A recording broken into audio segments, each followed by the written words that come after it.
Episode 15. So, what are we doing?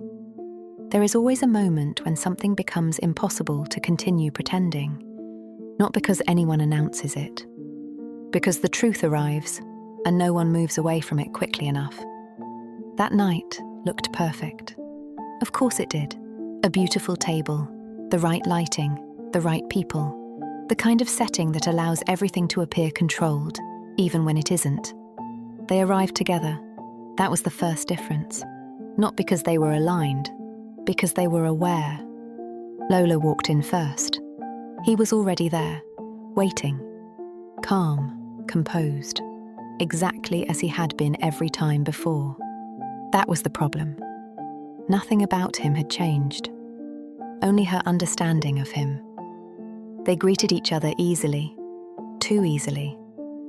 The group followed, polite, measured, observing more than engaging. The conversation began, it moved, but not naturally. There was a restraint now. Everyone was aware of something.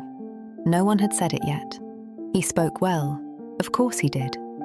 Clear enough to sound intentional, vague enough to avoid being held to anything.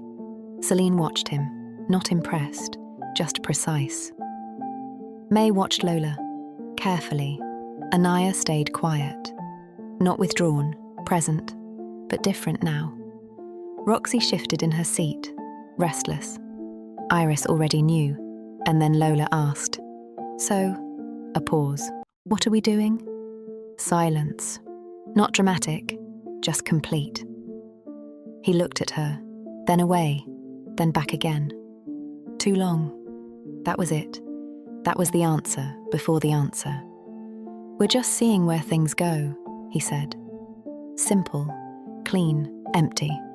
And for a second, no one moved.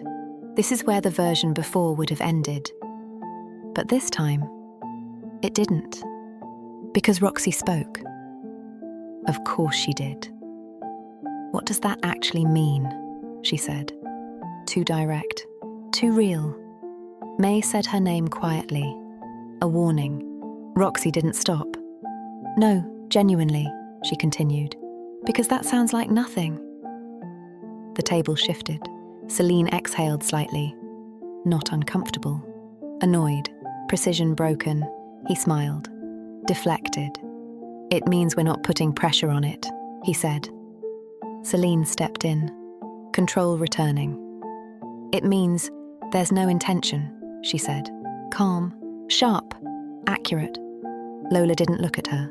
That was important. Anaya finally spoke. Soft. Careful. But this time, it didn't land the way it used to.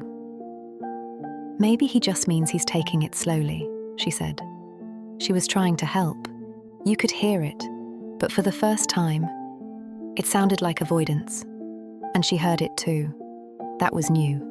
May looked at her, then at Lola, then at him, and for the first time all season, she didn't soften anything. If it was clear, she said, it wouldn't need translating. Silence again, different this time. He looked around the table, slightly less comfortable now. Good. Iris watched Lola. Only Lola. Because this was always hers, not the group's, not the man's. Hers. "You don't need more information," Iris said quietly. That landed harder than anything else, because it removed the last excuse. No confusion, no miscommunication, just clarity. Lola sat still, completely still. The group was no longer protecting her, not unkindly, but honestly. Roxy leaned back. Celine said nothing. Anaya didn't try again. May didn't intervene. Iris didn't look away. For the first time all season, everything was aligned, not in agreement, in truth. Lola looked at him, then at the table, then down at her glass. She understood, fully, completely. There was nothing left to interpret. She opened her mouth to speak, and stopped. A second passed, then another, and then